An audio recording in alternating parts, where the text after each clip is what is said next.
ফসফরাসের মতন জল জল করতে থাকলো মিছিলের সেই মুখ। সভা ভেঙে গেল, ছত্রাকারে ছড়িয়ে পড়ল ভিড়, আর মাটির দিকে নামানো হাতের অরণ্যে পায়ে পায়ে হারিয়ে গেল মিছিলের সেই মুখ। আজও দুবেলা পথে ঘুরি, ভিড় দেখলে দাঁড়াই, যদিও কোথাও খুঁজে পাই মিছিলের সেই মুখ।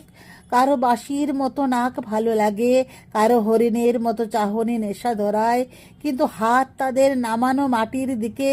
ঝঞ্ঝাক্ষুব্ধ সমুদ্রে জলে ওঠে না তাদের দীপ্ত মুখ। ফসফরাসের মতো আমাকে উজ্জীবিত করে সমুদ্রের একটি স্বপ্ন, মিছিলের একটি মুখ। অন্য সব মুখ যখন দুর্মূল্য প্রসাধনের প্রতিযোগিতায় কুৎসিত বিকৃতিকে চাপার চেষ্টা করে, পচা শবের দুর্গন্ধ ঢাকার জন্য গায়ে সুগন্ধি ঢালে, তখন অপ্রতিদ্বন্দ্বী সেই মুখ নিষ্কোষিত তরবারির মতো জেগে